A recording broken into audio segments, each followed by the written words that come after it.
This final 5th beer could be very inspirational. Oh, it's very dark. Here we go. It'd be nice to see dark beer make a comeback. It's like that weird thing that brewers like, I gotta have one of these. They tuck it over in the corner. When I first started, that's what it was. Yeah. It's like how dark can this Yeah, beer there was be? a time, when Imperial Stouts were the thing. Yeah, it was I can't see. We used to drink barley wine. Do you remember that? What's a barley wine? I know. Somebody should go back. Remember wheat wine? That had a moment 9 years ago. We still brew wheat wine. I know. I'm just saying it had there was a thing when everyone brewed a wheat wine, and it was what the fuck is wheat wine? And then everyone started brewing it. It was and then 10 minutes later, it was all right, we're done with this. This is garbage. So let's move on. I don't know. Baltic-y? I mean, could be. I don't get any lagerness out of it, but it's got a weird mouthfeel to me. Tastes like it's on the stronger end of things. It's a little sweet up front. Nice roasty finish. It feels to me like it's a stronger beer, but this is very drinkable. Oh yeah, this is that their English Imperial Stout. Yeah, Alchemist Luscious. There's a lot of quotes in this. British Imperial Stout, late hops used, huge amount of dark malt, 50% specialty malt, and flavors of chocolate and dried dark fruit. Very accurate, I would say. That's a great beer. Yeah, I think this guy needs to do more things other than what he's doing. I think he would crush a couple other styles. I think he's good at this. He's a really good brewer. I feel it's unfortunate he gets stuck in this gotta crank out heady topper all the time.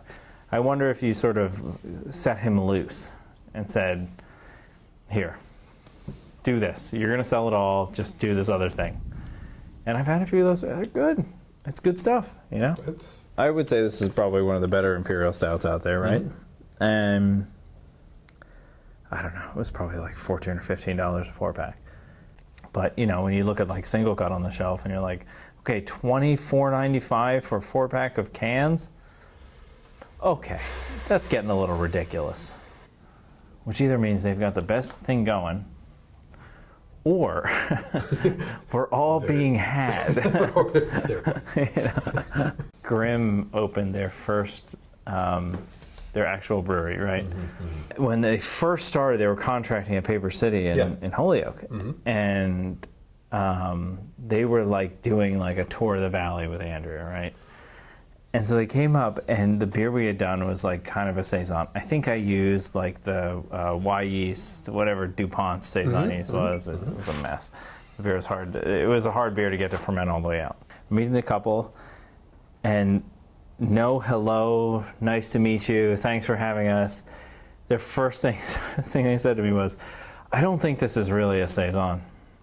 It was first sentence out of their mouth. And I was okay, well, I don't know, tell me what I said, well, what doesn't do it for you? It's usually my response. So, well, it just doesn't have the character we would expect from something, from that style. And I was okay. What character?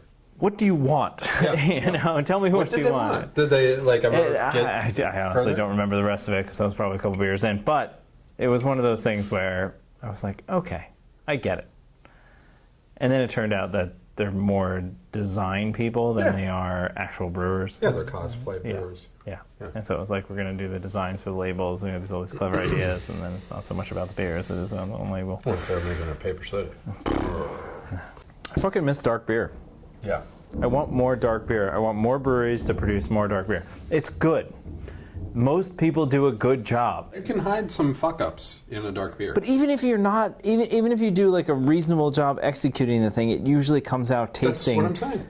Reasonably good. And the fascinating part about it too is that I have been chasing porter for the last 10 years. I can't get the porter I want. I swear I've done 17 variations on this thing. I still can't figure it out. But that's the best part of it. It's I don't know how to do it. I know I don't know how to do it. I admit I don't know how to do it.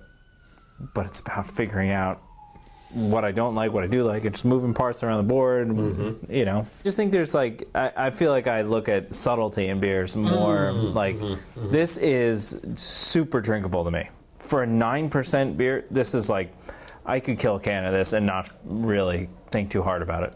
It's got the heat. It's a big beer. It's a big beer. You can tell it's a big beer. Heat, and I've got the But it's not like that, overwhelmingly coating flavor, you know? Oh, no, It doesn't like no, it's sit not on your cloying. palate. It's not cloying at all. And the booze helps to wipe that away. It always does.